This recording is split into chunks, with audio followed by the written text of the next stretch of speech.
आदाब नाज़रीन, इस्तकबाल है आप सभी का हमारे शो पर। मैं हूं आपके साथ निशा सिंह और ये है आपका अपना फेवरेट प्रोग्राम जिसका नाम है कुछ लम्हे फुर्सत के।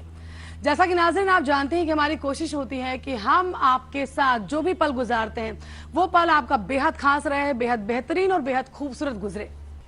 हमारा प्रोग्राम खास तौर पर उन तमाम ख्वातीन के लिए जो जिंदगी में कुछ बेहतर करना चाहती हैं, कुछ अच्छा करना चाहती हैं, लेकिन जिम्मेदारियां इतनी सारी होती हैं, जिम्मेदारियों के तले दबे होते हैं, समझ नहीं आता क्या करें क्या ना करें। और खासतौर पर वो लेडीज जो ऑफिस गोइंग होती हैं।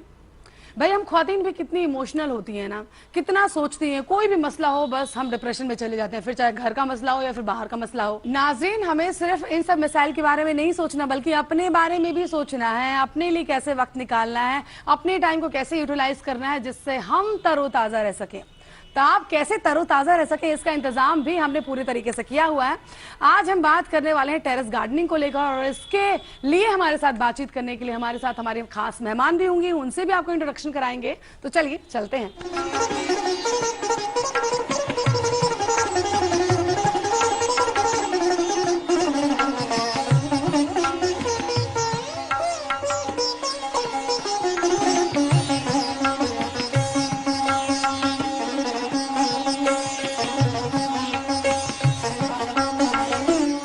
कुछ लम्हे फुर्सत के, ऐसे लम्हे में सोचते हैं क्या करें, क्या नया सीखें और हम आपको क्या कुछ नया सिखाएं। आप तो जानते ही हैं कि हमारी कोशिश हमेशा से ऐसी होती है कि हम आपके लिए कुछ नया लेकर आएं जिससे आप कुछ सीख सकें, कुछ जान सकें। तो भाई आज मैं ऐसी खातून के पास में पहुंची हूं कि जो अपने छत पर ऐसी गार्डनिंग करती है जिसको देखकर आपका दिल खुश हो जाएगा और आपको भी लगेगा कि भाई हमें भी कुछ ऐसा करना है, क्योंकि गार्डनिंग का शौक तो सभी को होता है।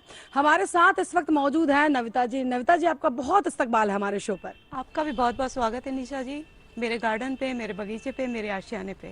नविता जी, सबसे पहला सवाल तो मेरा आपसे यही है कि आपने कैसे इसकी शुरुआत की, क्योंकि जो मैं आपके गार्डन में इस वक्त देख पा रही हूँ बहुत ही अलग अलग तरीके के गमले हैं और कहीं ना कहीं जब हम गार्डनिंग के लिए सोचते हैं तो हमको लगता है बड़ा सारा एक्सपेंस आएगा। तो क्या इन गमलों को खरीदने के लिए बहुत एक्सपेंस आया? कैसे आपने गार्डनिंग शुरू की?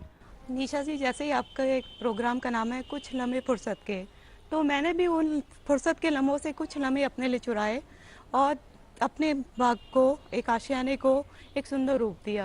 बेसिकली खर्चा ऐसा कुछ नहीं, अगर आप कुछ डिसाइड कर लेते हैं आपने करना है, हमने ये करना है, तो आप उसके स्टेप बाय स्टेप आगे बढ़ते रहते हो। मैंने भी जब मेरे को लगा कि हाँ भाई कुछ चेंजेस चाहिए, घर में कुछ थोड़ा पल अपने लिए निकालने जरूरी है, तो मैंने धीरे धीरे पहले घर में जैसे 2 डब्बे तेल के आपके डब्बे खाली हुए, उसमें मैंने प्लांट लगाए। तो 2 प्लांट को जब मैंने बढ़ते देखा तो मुझे अच्छा लगा। उसके बाद धीरे धीरे जब प्रक्रिया बढ़ती गई तो आइडिया आपके मिलते रहे। जैसे आपकी लगन होती है, आप उस पर कार्य करने लगते हैं तो आपका प्रोत्साहन अपने आप आ जाता है आप पे। और गार्डनिंग में कोई ऐसा खर्चा नहीं है, बस आपको लगन होनी चाहिए। आप प्लांट क्या कहते हैं सीड से आप लगाओ, सस्ते पड़ते हैं। आप रेनी सीजन में कटिंग लगाओ, वो सस्ता पड़ता है। देन आपके कंटेनर जो आपने लेकर आने, जैसे आप ऑयल लेकर आते हैं, आप 1 लीटर की बॉटल ना लाएं, 5 लीटर का तेल ले आए। यूजफुल ही होगा, वो भी यूजफुल ही होगा। गार्डनिंग के लिए आपके किचन से ही प्रोडक्ट निकल जाते हैं। मेन चीज़ें जैसे आप नमकीन यूज़ करते हैं, तो नमकीन के आप 1-1 केजी के पैकेट लाए, नमकीन खा ली, आपने कट किया, आप उसे फ्लावर प्लांट लगा सकते हैं। अच्छा, एक सवाल, नमकीन की पैकेट, क्योंकि डिब्बों का इस्तेमाल तक तो ठीक है कि चलो हम डिब्बे हमने भी देखे हैं कि लोग इस्तेमाल कर लेते हैं, नमकीन के पैकेट्स? आप प्लांट और फ्लावर प्लांट लगाने के लिए आपके लिए 6 इंच का पॉट बहुत रहता है। अब नमकीन के पैकेट जो है वो 6 इंच से 7 इंच तक होते हैं। अब तो आप फ्लावर प्लांट आप लगाओ, आपको शौक है, आपको लगता है भाई मैं ज़्यादा खर्चा नहीं करूं, कहीं घर से कोई, बेसिकली लेडीज़ के अंदर ये क्वेश्चन होते हैं, कोई मुझे कुछ ना बोले, तो आप अपने किचन से शुरुआत कीजिए। नमकीन के पैकेट लीजिए, उसमें प्लांट लगाइए। आप मिट्टी आपके साथ में, कहीं भी आपकी मिट्टी है, सबसे पहले आपको गार्डनिंग करने के लिए क्या करना है, आपको जो किचन से आपका वेस्ट निकालना है, आपके वेजिटेबल पील्स हैं, फ्रूट के हैं, तो आप एक ड्रम लीजिए, जो भी पुराना ड्रम है उसमें आपको नीचे होल करना है, आप खाद बनाना शुरू कीजिए। अच्छा, तो इसका मतलब है खाद भी आपने घर पे ही बनाई? और इतना जो बड़ा जो हम गार्डन देख रहे हैं, तो क्या उसके लिए आप खाद खरीदते हैं या फिर खुद से ही? नहीं, मैं खाद खरीदती नहीं हूँ, मैं जितना किचन वेस्ट निकलता है उसे खाद तैयार करती हूँ। सबसे पहले मैंने खाद बनाना शुरू किया, जब वो खाद तैयार हुई फिर दिमाग सेकेंड स्टेप भाई प्लांटर चाहिए। प्लांटर लेने के लिए किचन से शुरुआत करी। आपके जो चावल के बड़े बड़े कट्टे आते हैं उनको कट करके ग्रो बैग बनाए, and oil container, rice container, rice के पॉली बैग, उसको यूज़ करा। देन फिर आपकी गौशाला होती है, वहाँ से आपको गोबर मिल जाता है। मैं वहाँ से गोबर लेकर आई, उसको एक कंटेनर में डाला, मैं उसमें गोमूत्र डाल के उसको 3-4 महीने के लिए छोड़ दिया। फिर वो गोबर का खाद रेडी हो गया। जब आपके पास खाद हो गई तब आप मिट्टी की खोज करते हैं। मिट्टी आप देखोगे आसपास आपके प्लॉट है, काफ़ी हैं, तो आपको मिट्टी मिल जाती है। आप मिट्टी लाइए, खाद आपके पास है, कंटेनर है, प्लांट लगाइए। बिल्कुल, बहुत ही अच्छा इस्तेमाल यहाँ पर नविता जी ने बताया है कि कुछ भी ना लगे, ना प्लांट में लगे, ना गमलों में लगे, ना खाद में लगे। इस तरह की तरकीब इन्होंने बताई है। घर में सभी के घर में ऐसा होता है, वेस्टेज निकलता ही है। जो घर के फल फ्रूट के जो छिलके हैं या सब्जियों के जो छिलके हैं वो निकलते हैं, उनका उन्होंने खाद के तौर पर इस्तेमाल किया। अच्छा, आपको आइडिया कैसे आया है कि मेरे को ये चीज़ करनी है? क्योंकि मैं देख पा रही हूँ आपका टेरेस काफ़ी बड़ा है और काफ़ी अच्छा मेंटेनेंस भी है। कितना वक्त इसको मेंटेन करने मिला? कितने समय में लोगों को अगर पौधे लगाते हैं तो इस तरह की ग्रीनरी मिल जाएगी? सबसे पहले आइडिया की बात करें तो आपका बिजी शेड्यूल इतना होता है कि एक पल आपको लगता है यार हम कर क्या रहे हैं। आप जा नहीं सकते हो, बच्चे आपके छोटे हैं, स्कूल गोइंग बच्चे हैं, ऑफिस का टाइम है, तो लेडीज बेसिकली इसी में बिजी रह जाती है। बट कुछ पल अपने लिए निकालने के लिए आपको वक्त देना पड़ता है। तो यूं ही सोचते सोचते एक दिन मैं सोचा चलो यार शुरुआत करते हैं, तो 2 पॉट से शुरुआत करी। फिर धीरे धीरे अपनी प्रक्रिया बढ़ती गई। जब 1 से 2 शुरुआती, परिवार का इंटरेस्ट भी उसमें जागा। हाँ। आप पहले तो ये लोग ये होता है कि क्या धीरे धीरे परिवार उसमें इन्वॉल्व होने लगता है, आपके बच्चे इन्वॉल्व होते हैं, हस्बैंड, देन आपके इन लॉज इन्वॉल्व।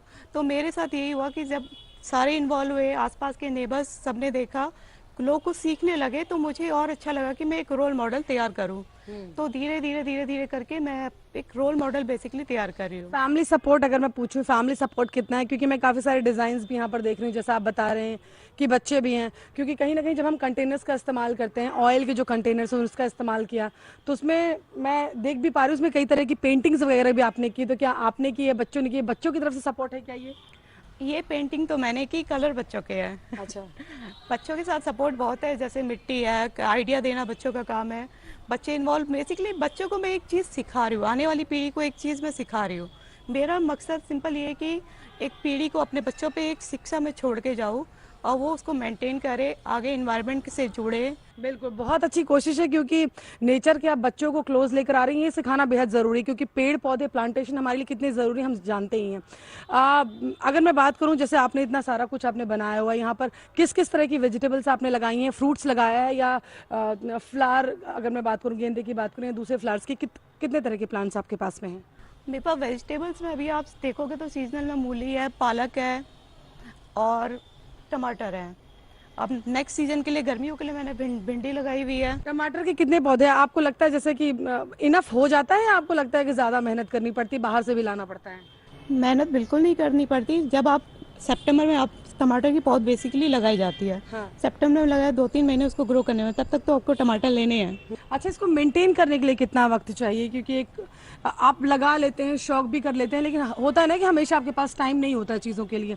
गार्डन आपका काफ़ी बड़ा है, इसको आप कितना वक्त देती हैं? क्या इसकी साफ़ सफाई करनी पड़ती है या किसी तरह से इसकी गुड़ाई वगैरह करनी पड़ती है? क्या कुछ करना पड़ता है? जब आप सुंदरता देखते हैं तो हिम्मत अपने आप आ जाती है, ये हकीकत है। हाँ। और इसको टाइम देना पड़ता है, 2 घंटे आपके लगते ही लगते हैं, क्योंकि पूरा ऊपर से नीचे तक आप सफाई करते हैं गार्डन की, पौधों को देना, उनको दवाई मेडिसिन देना, तो 2 आवर्स पर डे लगता है।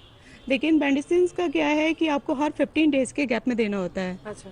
बाकी साफ सफाई, पानी वानी, अगर पानी आप डाल रहे हैं तो 1 घंटा लगता है।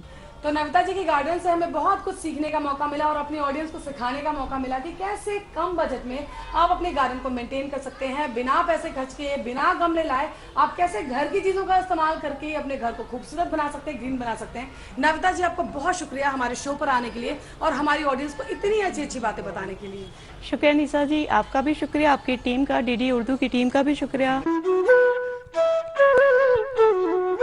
हमारे मुल्क में ख्वातीन के लिए काफी सारे कानून बनाए गए हैं जिनकी जानकारी होना उन्हें बेहद जरूरी है, लेकिन ऐसा होता है कि उन्हें इस बारे में जानकारी नहीं होती, किसी तरह से मालूमात नहीं होती और उसकी वजह से वो इनका फायदा नहीं उठा पाती। तो चलिए आइए आज हम इसी पर बात करेंगे, ख्वातीन के हक की बात करेंगे, उनके लिए बनाए गए कानून के बारे में बात करेंगे। और इस पर बातचीत करने के लिए हमारे साथ हमारी खास मेहमान आज हमारे साथ मौजूद हैं, सुप्रीम कोर्ट की एडवोकेट प्रज्ञा परजात सिंह। प्रज्ञा, इस्तकबाल है आपका हमारे शो पर। बहुत बहुत शुक्रिया। प्रज्ञा, सबसे पहले सवाल ये उठता है, हम घरेलू हिंसा की बात करते हैं, घर पे बहुत सारी लेडीज होती हैं जिनको बड़ा सारा टॉर्चर झेलना पड़ता है। ये बताएं इसकी एक्चुअल डेफिनेशन क्या है और कौन कौन से लोग इसके दायरे में आते हैं? जी, देखिए, घरेलू हिंसा एक शब्द है जिसे सरकार ने हमेशा सुना है, इसलिए 2005 में उनको लगा हम कोई ऐसा कानून पारित करते हैं जहां पे हिंसा जो घर के बाहर होती है उसकी बात ना करके घर के अंदर चार दीवारी के अंदर किसी महिला के साथ यदि कुछ हो रहा है उसकी बात की जाती है। सो घरेलू हिंसा की यदि हम लीगल डेफिनेशन को बात करें तो इसका एम्बिट बहुत ही बड़ा है। इसका बेसिकली मतलब ये है कि किसी भी डोमेस्टिक रिलेशनशिप में एक छत के नीचे हो रहे आपके साथ जो जुल्म की बातें हैं वो इसको ये पर्टिकुलर एक्ट कवर करता है। अब जो nature of domestic violence act है उसकी डेफिनेशन काफी ब्रॉड है। किस किस तरीके के इसमें हिंसाएं इंक्लूडेड है इस पर मैं आपको कुछ बताना चाहूंगी। तो यहाँ पे sexual violence, emotional violence, physical violence, financial violence, इस तरीके की सारी डेफिनेशंस इंक्लूडेड है। फाइनेंशियल वायलेंस का मतलब हो गया आपका पति आपका एटीएम आपकी परमिशन के बगैर यूज कर रहा है। सेक्सुअल अब्यूज हो गया कि यदि वो पी के आ रहा है, आपकी इच्छा नहीं है उनके साथ जो है हम बिस्तर होने के लिए और उसके बाद वो आपके साथ जबरदस्ती कर रहे हैं या आपको अप्राकृतिक तरीके से सेक्सुअल इंटरकोर्स के लिए फोर्स कर रहे हैं, पोर्नोग्राफी देखने के लिए फोर्स कर रहे हैं। फिजिकल वायलेंस किसी परिचय की मोहताज नहीं है। फिजिकल का वायलेंस का मतलब यही है कि आपके ऊपर हाथ उठाया जा रहा है। और इमोशनल अब्यूज का मतलब है कि आपको छोटी छोटी बातों के लिए ताने मिल रहे हैं, तुम दहेज नहीं लेकर आई, तुम्हारे माँ बाप ने तुम्हें क्या सिखाया है, तुम काली हो, तुम मोटी हो। इस तरीके के डेफिनेशंस को डोमेस्टिक वायलेंस एक्ट में इंक्लूड किया है। और इस एक्ट में ये एक जेंडर स्पेसिफिक एक्ट है, यानी कि ये महिलाओं के लिए ही बना है। और इसमें किसी भी महिला के साथ हो रही हिंसा के लिए वो अपने पार्टनर को, अपने हस्बैंड को और उनके हस्बैंड के रिलेटिव्स को पार्टी बना सकती है। एक खूबसूरत बात यह है इस पर्टिकुलर एक्ट की कि यहां पर न सिर्फ शादीशुदा लोगों को इंक्लूड किया गया है but at the same time ऐसे लोगों को जो कि लिव इन रिलेशनशिप में है, लिव इन पार्टनरशिप में है, ऐसे लोगों को भी इंक्लूड किया गया है। लिव इन रिलेशनशिप की आपने बात की ही है। लिव इन रिलेशनशिप में जो लेडीज या जो लड़कियां रहती हैं उनके लिए कानून किस तरीके से मदद करता है? क्योंकि पिछले दिनों से हमने देखा है, कुछ वर्षों में सपोर्ट किया है यहाँ पर कोर्ट ने लिव इन रिलेशनशिप में रहने वाले लोगों को, लेकिन अगर हम इंडियन मेंटालिटी की भी बात करें, इंडियन सोसाइटी में भी इसकी एक्सेप्टेंस नहीं हुई है।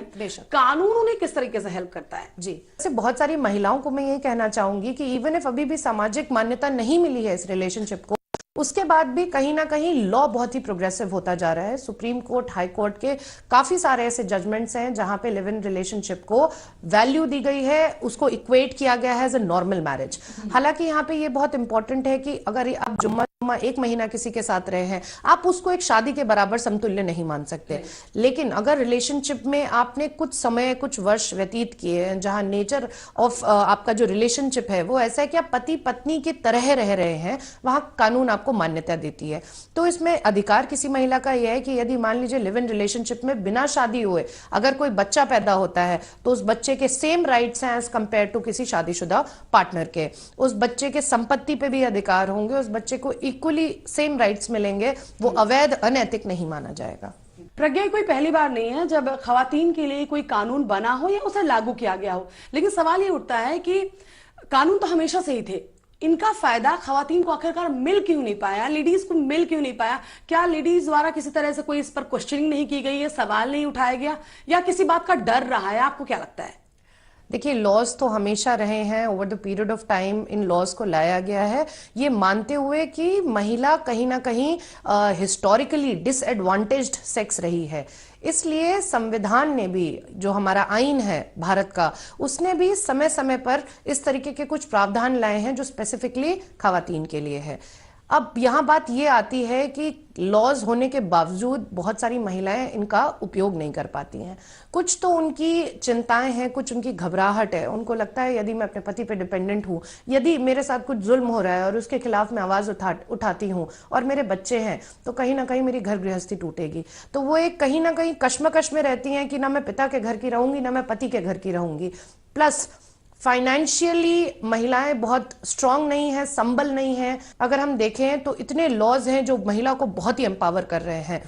आप इन लॉज को उपयोग करिए और कहीं पर भी आपको लगता है कि आपके साथ किसी भी तरीके की हिंसा या उत्पीड़न हो रहा है, आप वहां पर जरूर अपनी आवाज उठाएं। तो उस डर को दूर करने के लिए अगर हम गवर्नमेंट की बात करें या कानून की बात करें, उस डर को दूर करने के लिए क्या किया जा रहा है, किस तरह से कोशिश की जा रही है? क्योंकि आपने इस बात को एक्सेप्ट किया है कि आज जो लेडीज है वो हो सकता है अपने कानून से वाकिफ ना हो, एम्पावर्ड नहीं है, पैसों की कमी है, उन सारी चीजों को देखते हुए कानून क्या कर रहा है उनके लिए? जी देखिए, मुझे लगता है यहाँ पे पर्सनली स्पीकिंग सबसे बड़ी परेशानी इस बात की है कि कानून के प्रति लोगों को घबराहट बहुत है। उनको लगता है ये बहुत बड़ा हुआ है, ये कोई बहुत डिफिकल्ट चीज है और कोर्ट कचहरी में जो फंसा उसका जीवन चला जाएगा।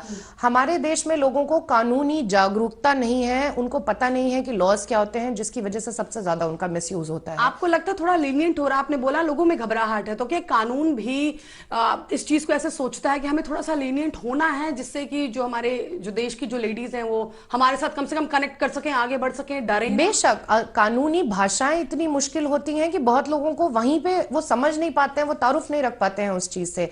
इसलिए over the period of years सरकार डिफरेंट मुहिम चला रही है, उसने अवेयरनेस प्रोग्राम्स किए हैं, महिलाओं के लिए महिला कोर्ट्स, महिला अदालतें बनी हुई हैं, वुमेन वेलफेयर सेल्स बने हुए हैं, हर पुलिस स्टेशन में, हर डिस्ट्रिक्ट में एक महिला थाना अलग बना हुआ है, महिला मैजिस्ट्रेट्स हैं जिनके कोर्ट में स्पेसिफिकली ऐसे मैटर्स लग सकते हैं। And over the period of years यही बोला जाता है, यही समझाया जाता है कि कुछ तो सरकार आपको मदद कर रही है, कुछ आपको खुद भी जागरूक होना पड़ेगा, आपको जानना पड़ेगा कि over the period of time आपके पास लॉज हैं जो आपको एम्पावर करते हैं और आप उसका उपयोग कर सकते हैं। मैं आपसे ये भी जानना चाहूंगी कि जीरो एफआईआर क्या है, क्योंकि हम देखते हैं कि फिल्मों में हमने देख रखा है कि ये वाला केस यहां दर्ज नहीं होगा, ये वाला केस यहां दर्ज नहीं होगा। क्या लेडीज के लिए, लड़कियों के लिए किसी तरह की लीनियंसी यहां पर दी गई है? बहुत ही अच्छा प्रावधान है जीरो एफआईआर का। एफआईआर यानी कि फर्स्ट इंफॉर्मेशन रिपोर्ट, यानी कि आपकी रपट दर्ज हो गई है। देखिए, मुख्यतः कानून ने जुरिस्डिक्शन का एक प्रावधान बनाया हुआ है। इसका मतलब ये है, इसके मायने ये है कि यदि मेरे साथ कोई क्राइम यहां घटित हुआ है दिल्ली में, तो उसकी एफआईआर चेन्नई में नहीं रपट दर्ज हो सकती है। लॉजिकली कोर्ट यही बोलता है। लेकिन महिलाओं के लिए कहीं ना कहीं ये कानूनी प्रावधान उनको एक फ्लेक्सिबिलिटी देने के लिए की गई है कि मान लीजिए उनको जान का खतरा है, वो दिल्ली में रहती थी, अपने पति के साथ उनके साथ मारपीट हुई, जिसके कारणवश वो भाग के अपने पेरेंट्स के पास कहिए तमिलनाडु चली गई। उनके पास ये कानूनी फ्लेक्सिबिलिटी दी गई है in the form of FIR कि उनके साथ जो ऑफेंस घटित हुआ है, जो उनके साथ हिंसा घटित हुई है, इसके खिलाफ वो किसी भी पुलिस स्टेशन में जाके जो उनके निकटतम है वहां पे वो एक जीरो एफआईआर दर्ज करा सकती हैं।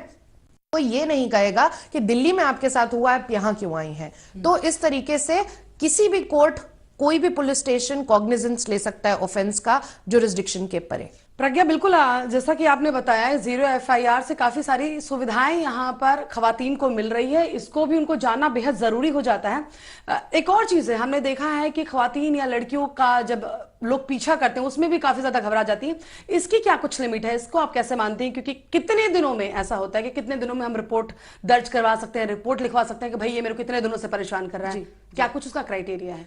देखिए, जब निर्भया कांड हुआ था तो 2013 के बाद भारतीय दंड संहिता में काफी सारे संशोधन हुए और महिलाओं के प्रति कहीं ना कहीं कानूनों को बहुत सख्त बनाया, उनकी डेफिनेशंस को एक्सपैंड किया। तो इसी तरीके का एक प्रोविजन आया जहां पे कहते हैं स्टॉकिंग। सो कोई अगर किसी का, कोई महिला का यदि पीछा कर रहा है, एक बार कर रहा है, 2 बार कर रहा है और आपको लगता है कि नहीं, आपको घबराहट हो रही है, चाहे वो मवाली हो, चाहे वो रोड पे चलता फिरता आपका जो है आशिक हो, इस तरीके के लोग होते हैं जो सेन नहीं है और वो आपको इस तरीके से हैरेस करते हैं। तो स्टॉकिंग अब जो है भारतीय दंड संहिता के हिसाब से अब एक क्रिमिनल ऑफेंस है। यानी आप किसी महिला का यदि पीछा कर रहे हैं, आप उसे छेड़ रहे हैं, भद्दी बातें कर रहे हैं, सीटी बजा रहे हैं। छोटे शहरों में अक्सर ये चीजें देखी गई हैं कि सीटी बजा दिया, कमेंट्स पास कर दिया। ऐसी स्थिति में, ऐसी सिचुएशन में कोई भी महिला अपने निकटतम पुलिस स्टेशन जाके इस चीज को इमीडिएटली सूचित कर सकती है। यदि उसको घबराहट है कि वो डायरेक्टली पुलिस के पास नहीं जाना चाहती है तो वो ऑनलाइन कंप्लेंट्स भी फाइल कर सकती है। अब लेकिन इस बात को लेकर जब ये कानून बना था तो इस बात को लेकर सवाल भी काफी सारे उठ गए थे कि कभी ऐसा होता है कि कभी कभी किसी लेडीज के साथ गलत ना हुआ हो, किसी रिवेंज वाली भावना के साथ ऐसा कर रही हो, तो आपको नहीं लगता है कि ये वाला कानून थोड़ा सा कहीं ना कहीं पुरुषों के लिए, जो मैन है उनके लिए नुकसानदायक हो सकता है? क्योंकि ये एक भावना की बात है। आपने अब उस भावना को, अगर आप पुलिस स्टेशन में आप गए हैं कंप्लेन करने के लिए, उस भावना को सिर्फ आप महसूस कर सकते हैं, आप किसी को दिखा नहीं सकते, पुलिस उस भावना को देख नहीं सकता, और क्योंकि कानून चलता है एविडेंस पे। बेशक देखिए, over the period of years होता यही है, एक अंग्रेजी प्रोवर्ब है कि laws are meant to be misused. होता यही है कि कभी कभी बहुत अच्छे प्रोविजंस होते हैं लेकिन समय के साथ उसका दुरुपयोग होने लगता है। तो चूंकि कहीं ना कहीं महिलाओं के प्रति इतना सॉफ्ट होता जा रहा है लॉ कि अब उसका अगर हम देखें स्टैटिस्टिक्स निकाल के तो कहीं ना कहीं ये पाया जाएगा कि बहुत ज्यादा केसेस फॉल्स और फ्रिवलस भी होते हैं। इसलिए कुछ जजमेंट्स और guidelines I over the period of time जहां कोर्ट ने ये समझा कि नहीं, इसमें बहुत सारे फेक केसेस होते हैं। यहां पे ये बहुत मुश्किल है कहना कि मुझे लग रहा है मेरे साथ कुछ हो रहा है और आपने जाके किसी इंसान के खिलाफ रपट दर्ज करा दी, उस इंसान को जेल भेज दिया गया। इन सब चीजों से बचने के लिए अब कोर्ट ने प्रोविजंस बनाए हैं कि यदि कोई महिला आती है आपके पास और आपको कंप्लेंट बताती है कि मेरे साथ ऐसा हुआ है, तो पुलिस की भी ड्यूटी है अरनेश कुमार की गाइडलाइंस के हिसाब से कि पहले वो सारी इंफॉर्मेशन इकट्ठा करेगा, पहले प्रॉपर इन्वेस्टिगेशन होगा। यदि उन्हें लगता है कि नहीं इनकी बात में सत्यता है, उसके बाद इस चीज को एफआईआर में कन्वर्ट किया जाएगा। तो प्रज्ञा, आपने जो चीजें बताई वो काफी अच्छी चीजें हैं उन लोगों के लिए भी जो इस बात को लेकर डरे हुए थे, सहमे हुए थे कि कहीं ना कहीं कोई भी लेडी जाके कंप्लेन कर सकती है और उनके खिलाफ किसी तरह की कोई कानूनी कार्रवाई हो सकती है। तो इस पर पुलिस पहले कार्रवाई करेगी, पहले सारी चीजों को गैदर करेगी, रिकन्फर्म करेगी कि क्या कुछ हुआ था, एविडेंस लेगी और उसके बाद ही कानूनी प्रक्रिया होगी। तो यानी कहीं से भी मैन को या पुरुष को डरने की कोई आवश्यकता नहीं है। एक मेरा सवाल ये भी है कि मुफ्त कानूनी मदद की अगर हम बात करें तो ये किस तरह से कौन प्राप्त कर सकता है और ये किससे मिलेगी? जी देखिए, मुफ्त कानूनी सहायता के प्रावधान भारत के संविधान में सबसे पहले आए थे और आर्टिकल 39A का संशोधन हुआ था, इसको बाद में इंसर्ट किया गया था, जिसने कहा कि कभी भी कोई भी वंचित न रह जाए यदि उसके साथ कुछ गलत हो रहा है कानूनी सहायता से। चूंकि कहते हैं लोग कि कोर्ट कचहरी बहुत महंगा है, इसलिए हर कोई अफोर्ड नहीं कर सकता। तो ऐसे में जब आईने भारत ने संशोधन किया और आर्टिकल 39A आया, इसके तौर पे राष्ट्रीय स्तर पे, स्टेट के लेवल पे और डिस्ट्रिक्ट के लेवल पे लीगल एड सोसाइटीज का निर्धारण होने लगा, जैसे कि नालसा, सालसा और डालसा कहते हैं। National legal society, state legal services, district legal. So यदि आप किसी भी शहर में, किसी भी डिस्ट्रिक्ट में हैं, किसी भी पर्टिकुलर स्टेट में हैं, वहां अगर आप गरीब हैं, आपके पास पैसे नहीं हैं, आपके साथ कोई कानूनी दुर्घटना हुई है जिसके अगेंस्ट आप कानून के द्वार खटखटाना चाहते हैं, ऐसे में आप अपने नियरेस्ट डिस्ट्रिक्ट कोर्ट जा सकते हैं। वहां के आप लीगल एड सेल जाएंगे, वहां ज्यादा बात करने की जरूरत नहीं है, आपको लोग मदद करेंगे। आप एक सिंपल सफेद कागज पे अपनी परेशानी का सबब लिख सकते हैं, वो चिट्ठी आप उनको देंगे और वो आपको फ्री लॉयर्स प्रोवाइड कराएंगे। ये लॉयर्स सरकारी लॉयर्स होते हैं, इन लॉयर्स को सरकार पे करती है, तो ये आपको मुफ्त कानूनी सहायता मुहैया कराएंगे फ्री ऑफ कॉस्ट। सो कोई भी ऐसा इंडिजेंट या कोई भी ऐसी खवातीन जहां जिनके पास पैसा नहीं है, she can go and she can take help यहाँ पे, इस तरीके से। अभी हम बात कर लेते हैं शादीशुदा जो खवातीन है उनको लेकर, जी उनके राइट्स को लेकर, क्योंकि मैं यहाँ पर खासतौर पर धर्म के आधार पर भी बात करूंगी, चाहे हिंदू हो या मुसलमान हो, उनके क्या राइट्स हैं जो खवातीन हैं, क्योंकि प्रॉपर्टी को लेकर भी बड़ी सारी बात कही जाती है कि बहू का जो अधिकार है वो नहीं होगा प्रॉपर्टी पर। तो इसको लेकर कुछ बताएं, दोनों ही धर्मों को लेकर कंपेयर करके बताएं। देखिए, मैरिड महिलाओं को हमारे यहाँ बहुत सारी कानूनी राइट्स मिले हैं। सबसे पहली चीज तो ये है कि अगर आप शादीशुदा हैं तो उस घर में रहने का, उस मैट्रिमोनियल हाउस में रहने का आपका पूरा अधिकार है। कोई भी अकारणवश आपको उस घर से धक्के मार के बाहर नहीं निकाल सकता है गाहे बेगाहे, ये आपको पता होना चाहिए। तो आपके साथ यदि कोई भी ऐसी आपको धमकी दे रहा है, आपका पति कह रहा है, आपके सास ससुर कह रहे हैं कि हम तुम्हें घर के बाहर निकाल देंगे, तो ऐसे में आप डोमेस्टिक वायलेंस एक्ट फाइल कर सकते हैं और वहां पर आपको रेसिडेंशियल ऑर्डर मिलेगा, प्रोटेक्शन ऑर्डर मिलेगा। सेम छत के नीचे आप वहीं पे रहकर अपने इन लॉज के अगेंस्ट केस भी कर सकती हैं और कोई आपको घर के बाहर नहीं निकाल सकता। न सिर्फ ये, महिलाओं को और भी बहुत तरीके के कानूनी राइट्स मिले हुए हैं एज अ मैरिड वुमेन, जैसे कि सेक्शन 125 है जो कि ये कहता है कि गुजारी भत्ता वाइफ को दिया जाएगा, जैसे कि मेंटेनेंस कहते हैं। हस्बैंड की ये ड्यूटी है। इनफैक्ट अभी सुप्रीम कोर्ट का एक लैंडमार्क जजमेंट आया था जो कि क्लियरली कहता है कि चाहे आप फिजिकल लेबर करें, यानी कि आप जो है शारीरिक परिश्रम करें, लेकिन तो भी आपको कुछ भी करके अपनी धर्मपत्नी का और अपने बच्चों का भरण पोषण करना पड़ेगा। स्पेशली उन केसेस में जहां पे महिला ज्यादा पढ़ी लिखी नहीं है या वो हाउसवाइफ है। सो ये हस्बैंड की ड्यूटी है कि वो जो भी कमा रहे हैं, जो वो उनका खुद स्टैंडर्ड ऑफ लाइफ है, यदि वो आईफोन का इस्तेमाल कर रहे हैं, यदि उनके पास 3 कारें हैं, तो ऐसा नहीं है कि वो अपनी वाइफ को जो है छोड़ सकते हैं, नेग्लेक्ट कर सकते हैं और अपने बच्चे के साथ ये कर सकते हैं। इसके अलावा अगर हम धर्म स्पेसिफिक बात करें तो हिंदू लॉज और मुस्लिम लॉज दोनों में महिलाओं के लिए अलग अलग राइट मिले हुए हैं।